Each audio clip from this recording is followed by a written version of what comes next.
कि जे पटकी सरवा विकलांग हो ठहरत तो कई समझ में आवे छे अगर ओकर पति बेचारा अगर विकलांग हो जो को मेहरारू लड़किया कहाँ जाएंगे। हाँ एक अक्षर वाले के लगे। अच्छा डब्लू भैया के लगे बाहो नहीं सबसे बड़कवा हम। अच्छा बाबूजी महाबली के मनावे उदास कहे कि बाबा हमके इतना शक्ति दे दा कि दुनिया संसार में हमके क्यों हरा ना पावे। लेकिन धन को चाहने वाले माई लक्ष्मी गणेश जी के पूजा करत है बाबू। कहे कि हे माई हमके इतना पैसा दे दिया कि दारू पी के हम रोज मशीन खराब करी। मशीन का हो अरे ये मशीन अच्छा अच्छा देख साफ साफ फरियाई देवा करा। अब मशीन यहाँ कईयो मशीन हो रफ कह के हम छोड़ देवा करी फिर तू करा कर। इनकर काहे के मतलब है शरीर के मशीन। अगर लोग दारू पियेंगे पाचन क्रिया खराब हो जाए भैया भोजन ना पची कम उम्र में यहाँ से आप लोग विदा हो जाए जे दारू पिए ज्यादा। कब हम बुढ़ाए ना। अच्छा लेकिन बाबूजी हम जैसन गवैया बजवैया पढ़वैया लिखवैया माई सरस्वती वीणा वादनी के याद करते हैं बाबू। लेकिन आज बिटिया ई मंच के माध्यम से अपने पूरी टीम के माध्यम से आप लोग के बीच में ये बिटिया अपने वो मतारी के याद करे जो न मतारी हमके जन्म दे के इतनी बड़का दे लिए बाबू। अब मास्टर तनी बजा के कैसे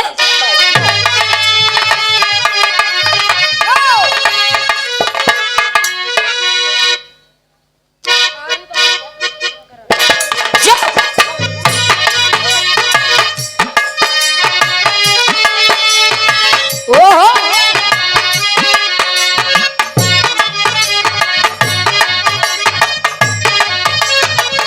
बेस एकदम कम कर आवाज बढ़ा। हेलो हेलो कोनो गीत के संकेत हमारे मास्टर कैले है। हमारे मास्टर ये गीतिया के संकेत करत हुए कोनो प्रेमी प्रेमिका के बीच के बात बा कि नहीं हमारे रूसी जैसन खूबसूरत लड़की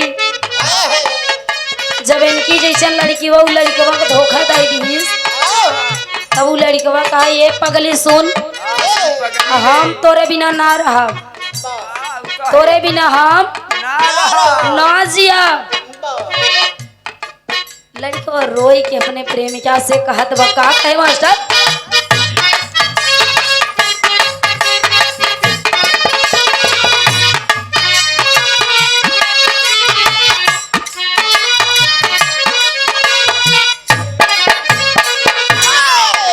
लड़कवा कहे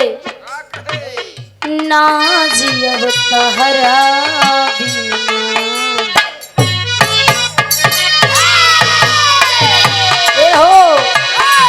ना जियब तहरा जे बुझाई ना जियब तहरा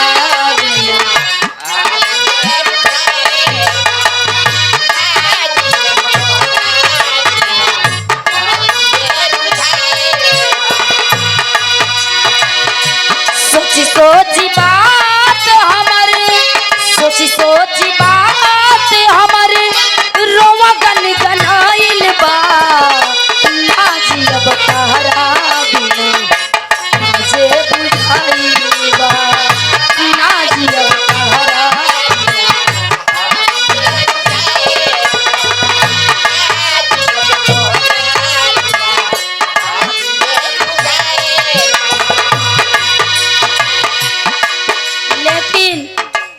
बिटिया कहे कहे कि हे माई कहे कि हे माई हमके जन्म दे के इतनी बड़का देलू। हेलो कितना हेलो ई बिटिया कहे कि हे माई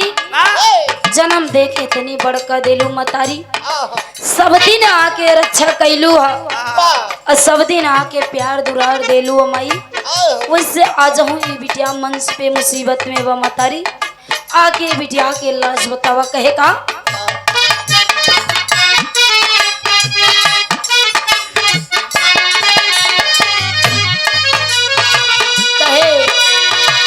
हे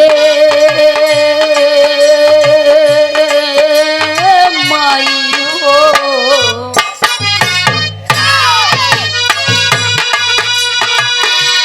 मैया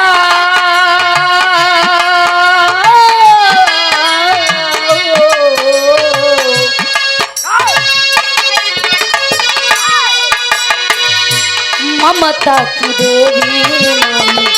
लजिया बचाला, ममता की देवी माई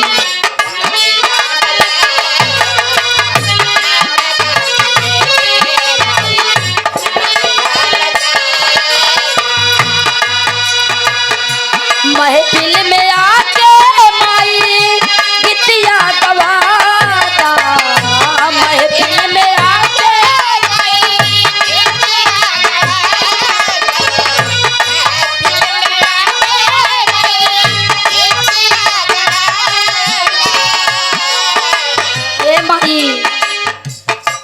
महफिल में आके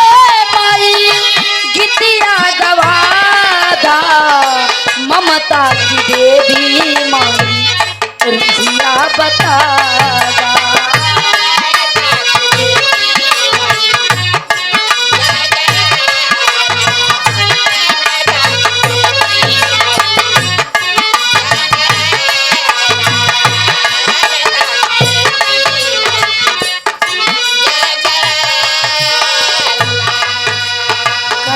ममता की देवी माई और रहिया बतादा, महफिल में आके माई गीतिया सजादा। अंतरा के कहे बिटिया का कहे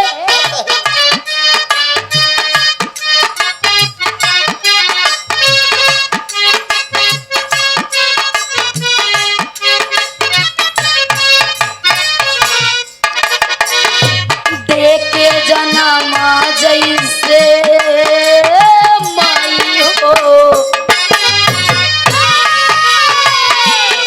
के जन्मा जैसे दूधवा पियावलू, वैसे ज्ञान देखे साची प्रीतिया सिखावलू।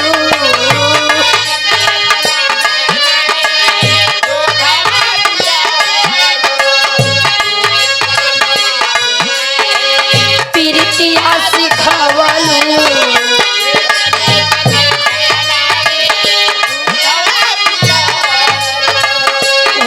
ज्ञान देखे साची प्रीतिया सिखावलू।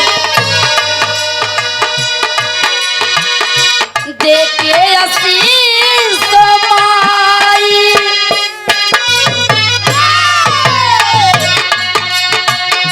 देखे आशीष माई नेहा बरसाईदा,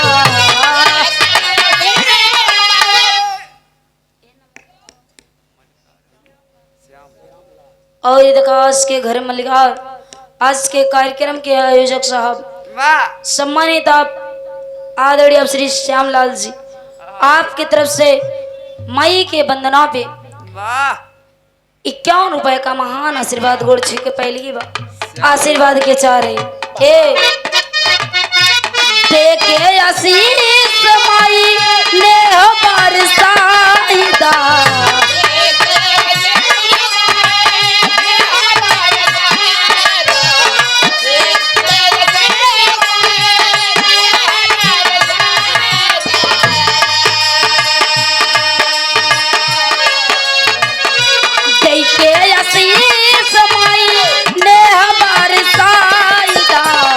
महफिल में आके मारी गीतिया गवाईदा।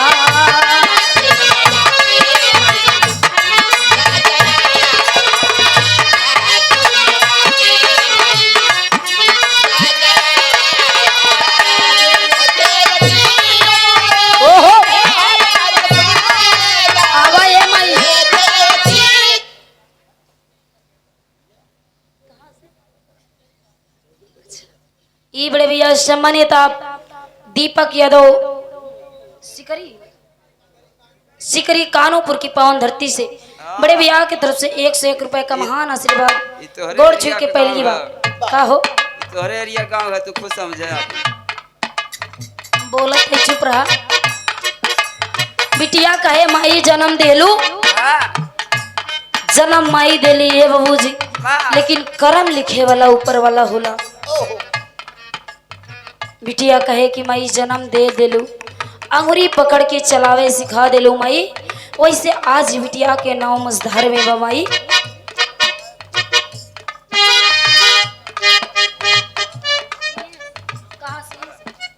और बड़े भैया सम्मानित दिनेश जी आपकी तरफ से 21 रुपए का महान आशीर्वाद वो प्रणाम हाँ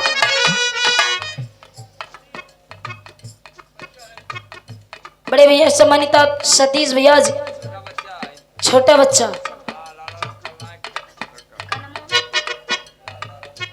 और सम्मानित आप लाला राम खलनायक चाचा जी के छोटे बच्चे के द्वारा 101 रुपए का महान आशीर्वाद बहुत बहुत बड़ा महा आशीर्वाद के चाह रही कहे का और सम्मानित चाचा जी आदरणीय आपसे नंदलाल ठेकेदार यही गांव के हमें कौन गांव है सिलविला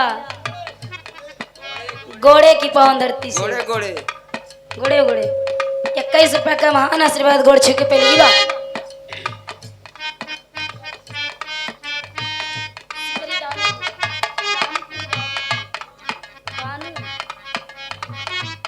और सिकरी दानोपुर की पावन धरती से बड़े भैया सम्मानित आप अरविंद यादव जी आपके तरफ से 51 रुपए का महान आशीर्वाद उपड़ा महा आशीर्वाद के चारे कहे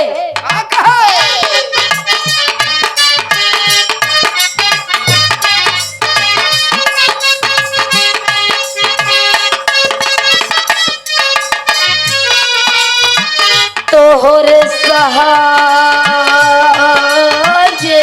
माई तोहरे सहारे बोझल नैया हमारी परवा लगाया से बिटिया पुकारी तोहरे सहारे बोझल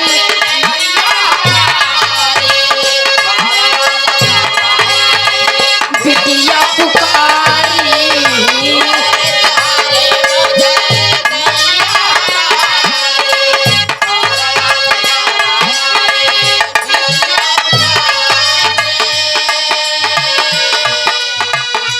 कैसे के पार होई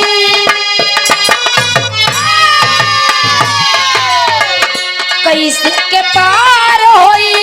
जुगती लगाई दा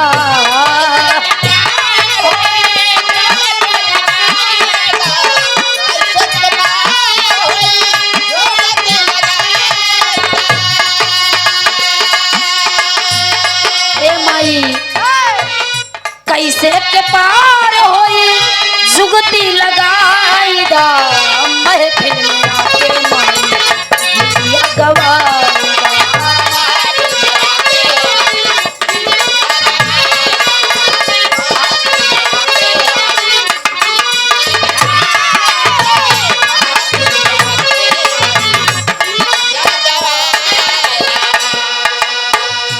कहा जाता है बाबूजी माई के करज माई बाबू के करज की दुनिया में नाते के उतार पाए बा नाते के उतार पाई हाँ केवल 3-4 जने उतार पाए हैं के हो आशा राम राम रहीम रामपाल अच्छा जने और हैं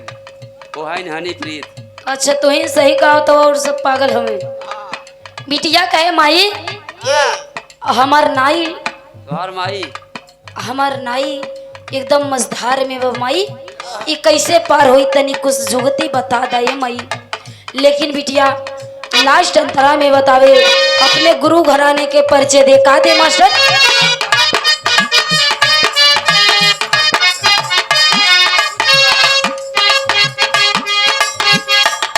आपन साउंड चेक करा कैसे सुनाता बाबा दी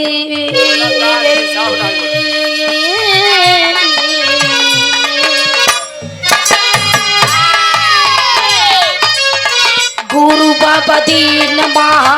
बलि स्वर्गवासी श्याम बहादुर कवि मन में उदासी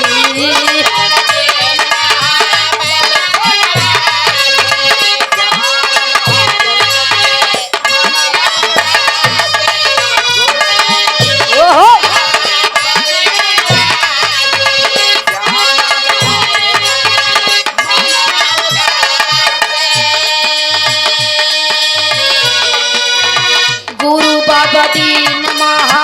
बलि स्वर्गवासी श्याम बहादुर कवि संग में उदासी प्रियंका इसने ही के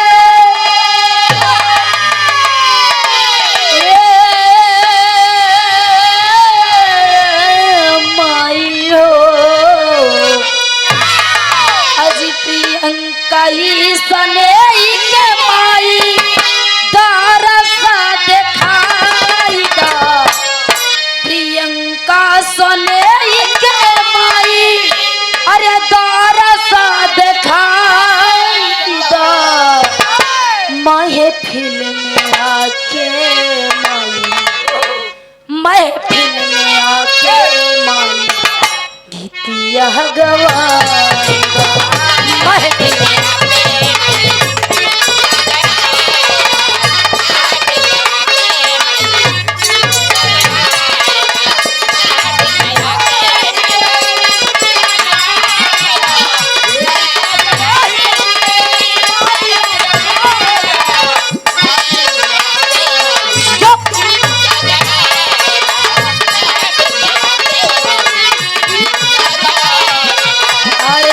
के माई गीतिया